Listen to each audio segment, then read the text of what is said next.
Estamos aquí en CPAC con Voz Media y nada más y nada menos que el senador de Texas, Bob Hall.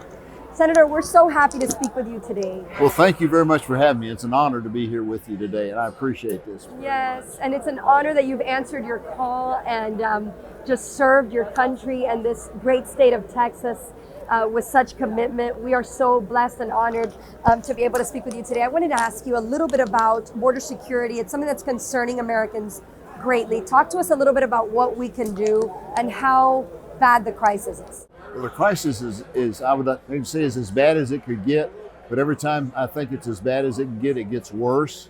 And what we really ought to be doing is we need to return to the policies that Trump had, in which for those that are trying to seek refuge in America, they need to remain in Mexico until their time has come to come here. Those that have legitimate reasons for being coming here for asylum, I'm all for allowing that, but we need to have an orderly process.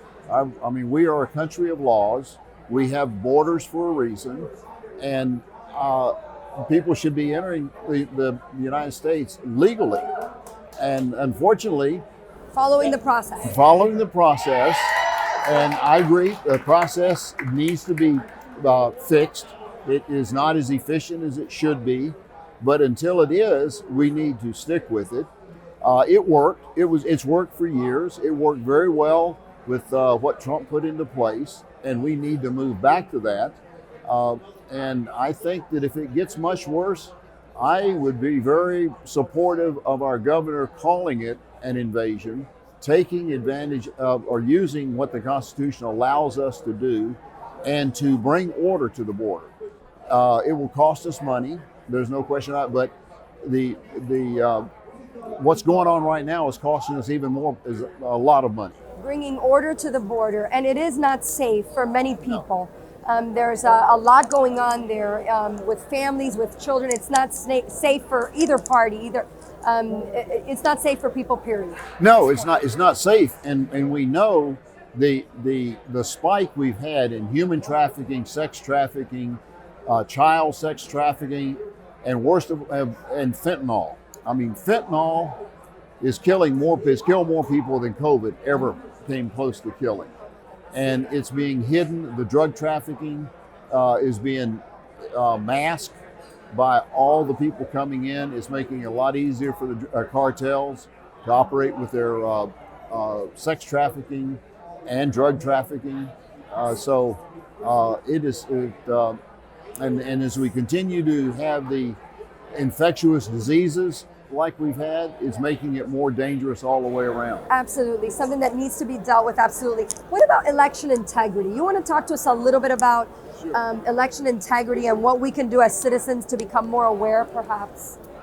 Well, the election integrity, there are a couple of things we could do. For to have better elections, we need to have citizens to be more informed about the candidates they're voting for, and not just asking a friend who they should vote for.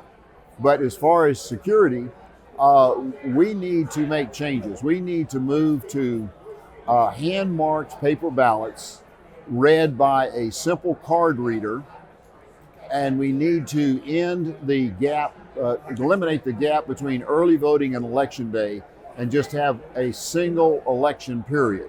Starts on the first day of early voting, ends on election day, and we do it with hand-marked paper ballots there.